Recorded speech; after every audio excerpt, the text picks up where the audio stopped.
A new study published in the National Science Review found that the novel coronavirus can mutate. Doctors in China are experimenting with a new form of treatment, giving patients new lungs, but the operations are raising ethical questions. Inside China, the seafood market in Wuhan is being disinfected, where many of the earlier coronavirus cases were linked. And we are seeing declining numbers of new deaths and infected cases inside China. But does the Chinese government's official number reflect the real situation in China? These recent discoveries might shed some light. Welcome to China in Focus. I'm your host, Tiffany Meyer. At the Central Hospital in the city of Shaanxi province, the bonus for medical staff on the front lines of the coronavirus outbreak was lower than hospital department heads.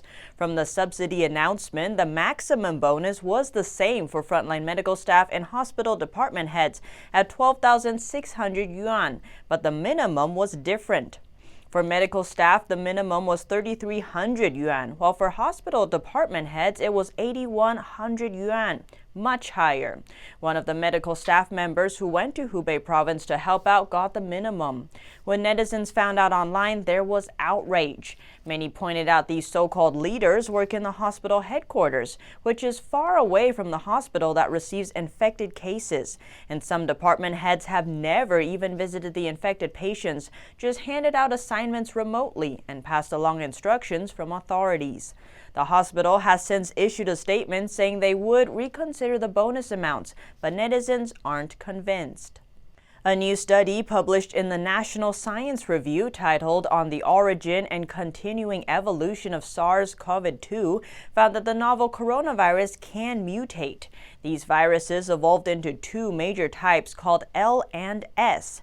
These two have different potency. The study found the L type was more common at 70%, while the S type was at 30%, but the S type was found to be the older version.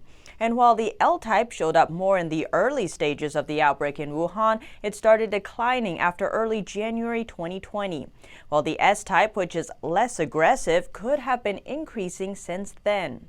The National Health Committee of China released the 7th edition of its trial treatment program for the novel coronavirus, adding a pathological change section. The new section states the virus can infect the lungs, spleen, lymph and bone marrow, heart, blood vessels, liver and gall, kidney, and other organs. And a hospital in Beijing said on Wednesday a 56-year-old patient was confirmed to have the coronavirus, adding the virus had infected his central nervous system. The patient has already been discharged. There have been multiple cases of neurocoronavirus damage to the nervous system. In a clinical study published in medical platform medRxiv, which publishes papers that have not yet been peer-reviewed, a team of doctors in China studied 214 coronavirus patients and found that more than 30% had neurological symptoms. A study just released by the Citizens Laboratory of the University of Toronto in Canada showed Chinese authorities had blocked virus-related keywords on the internet, including human-to-human, unknown Wuhan pneumonia, and Wuhan seafood market, a few weeks before the public announcement of the novel coronavirus outbreak. The study found on December 31st last year, a day after doctors like whistleblower Li Wenliang tried to warn the public about the then unknown virus, a live streaming platform in China began censoring words related to the outbreak. The study also found as the outbreak continued to spread between January and February this year, a wide range of content related to the virus was censored on WeChat, China's most popular chat app. Inside China, the South China wild animal market in Wuhan is being disinfected. Experts said many of the earlier cases were linked to this seafood market. A disease control team has started aggressive sterilization of that market. A netizen commented saying the Chinese Communist Party once again wiped out the evidence. After that, the truth about the Wuhan pneumonia will be hard to make public. And public outrage on how a top-level Chinese official has been handling the outbreak. A Beijing citizen, Xue Fuming, at high risk to himself, reported online with his real name and identity card number. He criticized Wang Huning, a member of the Politburo Standing Committee, which is the highest level of leadership in the Chinese regime, and is responsible for the propaganda efforts and ideology in China. In his criticism, the citizen called out Wang, saying he disregarded human life and lacks a basic conscience, saying he does not consider how to fight against the epidemic. Instead, he oversaw the publication of the book A Battle Against Epidemic, China Combating COVID-19 in 2020, and also the state-run media People's Daily published an article on the front page titled "Our Time Passes Sweeter Than Honey." He believes Wang should apologize to the people in China and to the people of the world for the disaster brought on by the outbreak. He said Wang should resign and take full responsibility for the political decisions. The front page article he mentions is about a city where citizens say life is getting better and better. In the article, those citizens praise the Chinese regime's leader for the good life. This citizen criticized the article for highlighting that it was published at a time when people in Wuhan are dying from the coronavirus outbreak. Since the coronavirus outbreak, this is the first case of a Chinese citizen publicly denouncing, with his real name, the actions of the Chinese regime's high-level officials.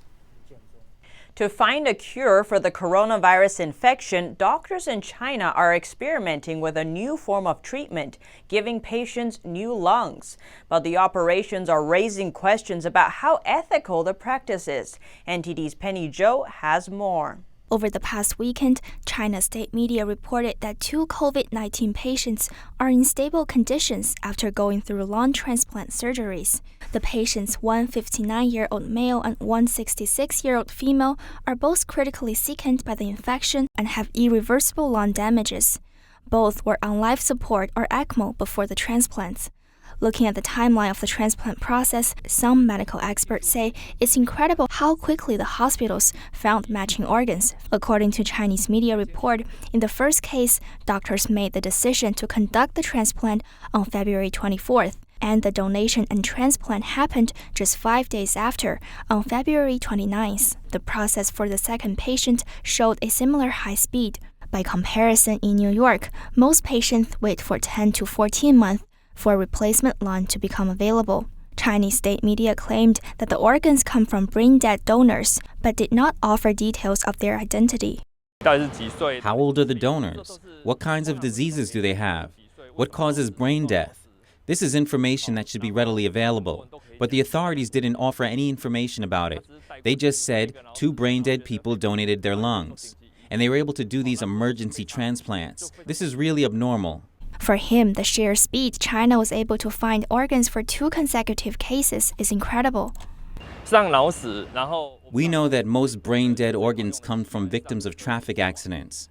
But the problem is, recently we know there are barely any people on the streets in China, nor are there many cars. So the chances of brain death due to car accidents should be extremely low right now. Then how are they able to get matching organs so quickly? The main surgeon who operated the first transplant, Chen Jingyu, said that if the experiment turns out successful, they will conduct more transplants for coronavirus patients. In an interview with state media, Chen said they will consider all Wuhan patients with critical conditions and select some to get lung transplants. Such a promise raises ethical questions about the source of the organs, given China's record on organ transplants. Last year, an independent People's Tribunal in London delivered a judgment that in China, forced organ harvesting from prisoners of conscience has been practiced for a substantial period of time, involving a very substantial number of victims. Besides questions about the donor, an infectious disease expert says how helpful this is for the patient is also in question. Microbiologist Shang Lin said even though the patients tested negative before their operations, their bodies may not be clean of the virus, making it possible for the new organs to get infected. That's why I think it's just totally against common sense. Lin said to do this kind of transplant, doctors have to suppress the patient's immune system so the body will accept the foreign organ. So you're suppressing people's immune at the same time, but people need to fight with the virus too, right? So how do you work on this together? And so that's why you putting the patient in higher risk that he may have a relapse of the COVID-19, even if he's on the track of recovery. And you actually give the patient extra suffering in this process. I don't even know if the patient's family really agree on this. The operation also puts the medical staff at huge risk and possible exposure to the virus in the patient's body. So why did China coordinate so much resource to conduct the transplant and publicize it with state media? From the news stories we can see, the whole operation is supported by local health authorities. They bypassed all medical paperwork and procedures and put everything they have into it. So when I read the news, my feeling is it's almost like propaganda organized by the Communist Party. The storyline is how the Communist Party is leading China to fight the disease. Chinese authorities are facing a growing crisis over their handling of the coronavirus.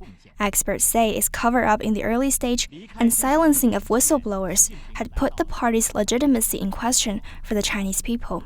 Penny Zhou, NTD News.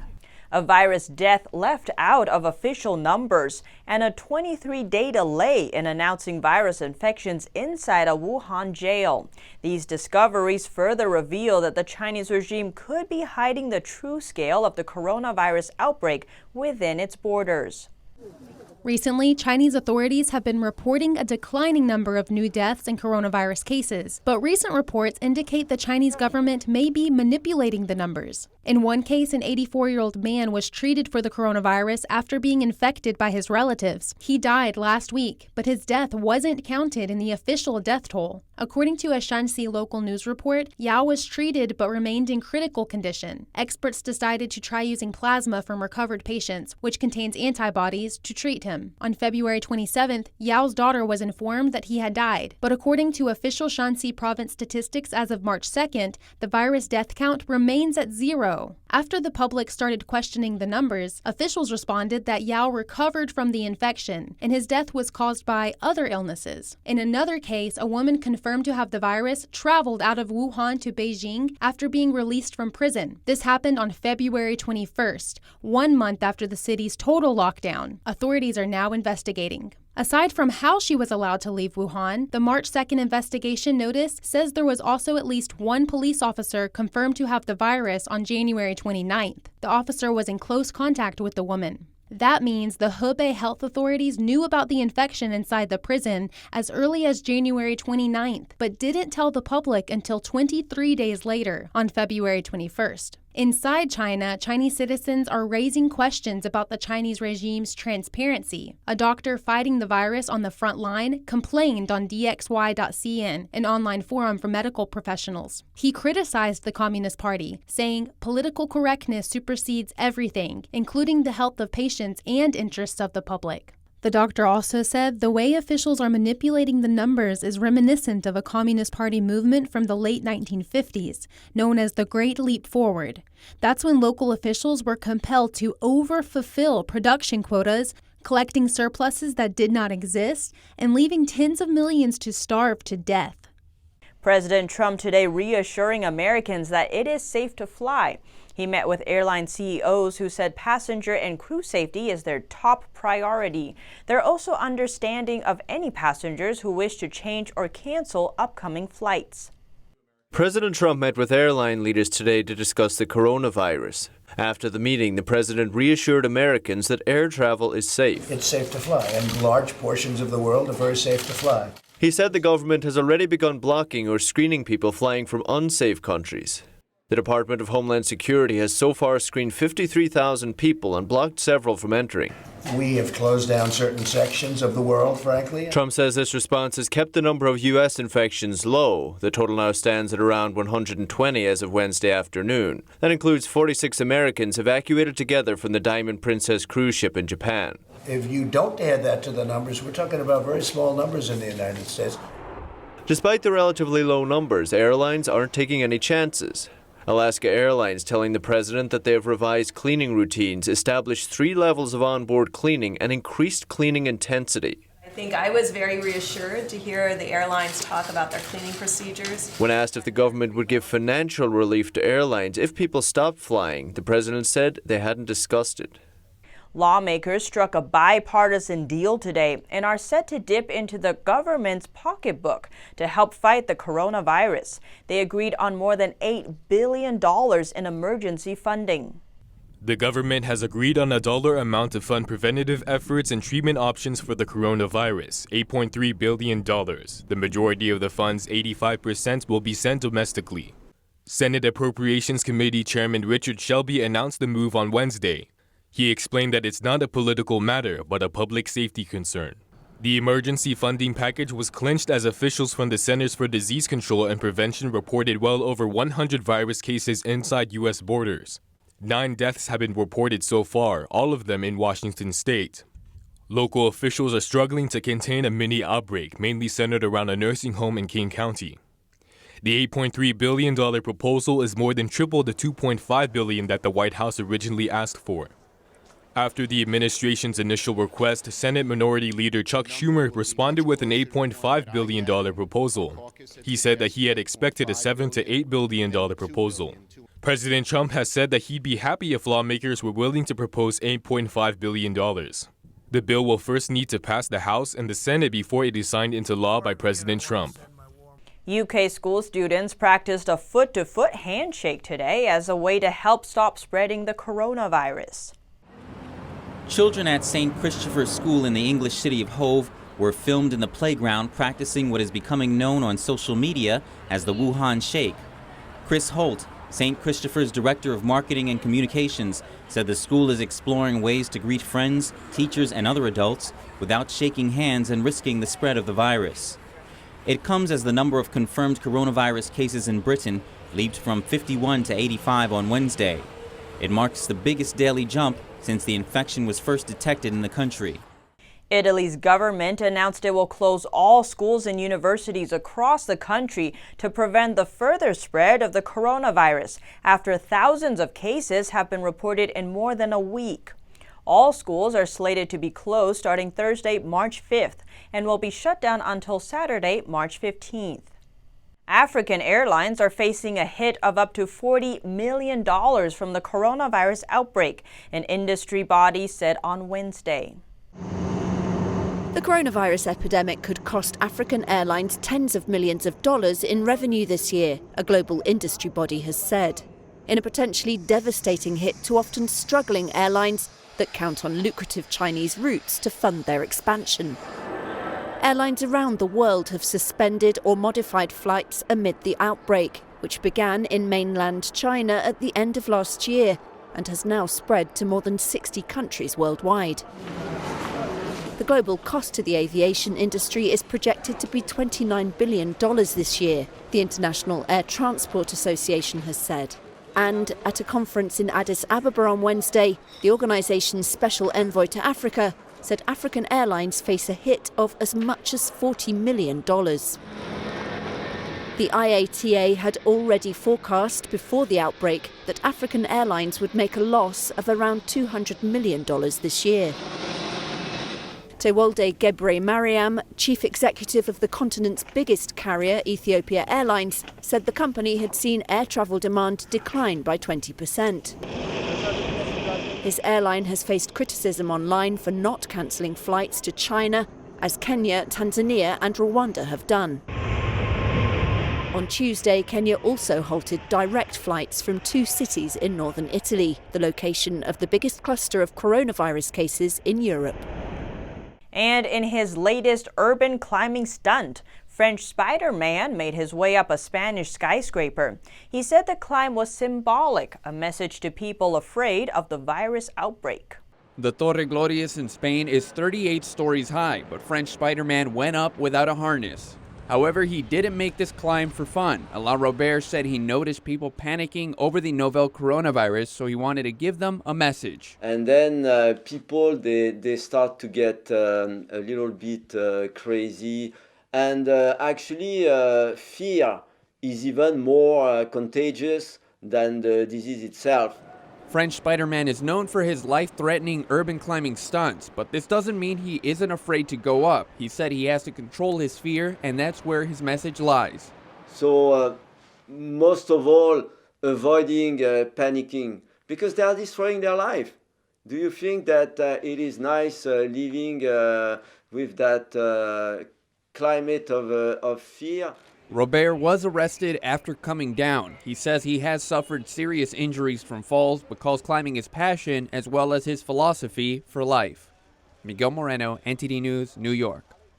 The number of coronavirus cases in Japan has now hit 1,000, but officials for the Tokyo Olympics say the games will still go ahead as scheduled.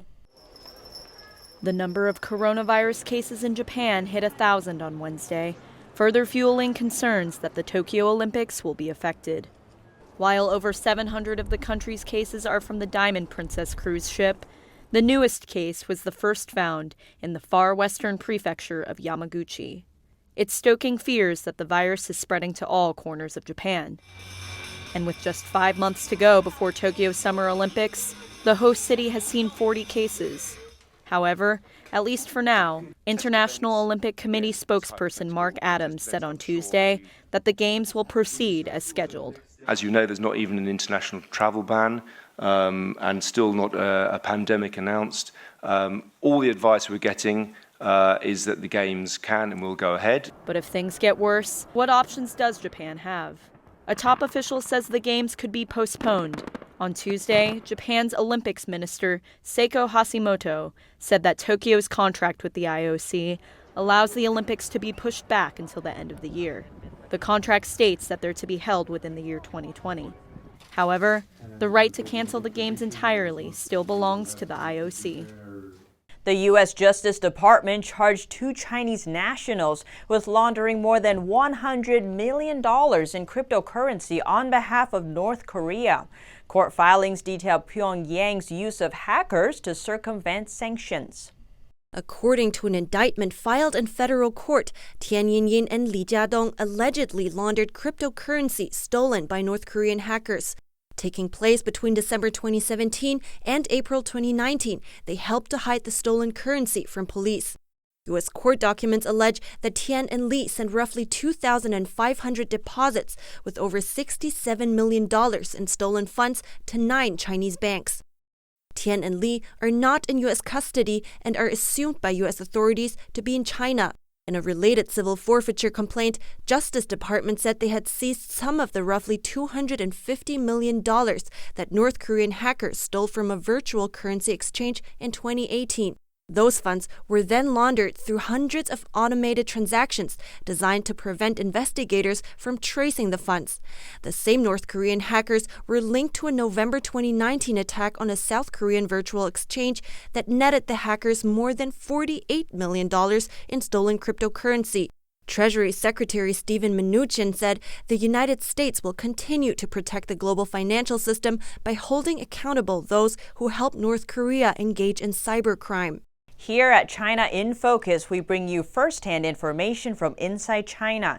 Don't forget to subscribe for the latest updates.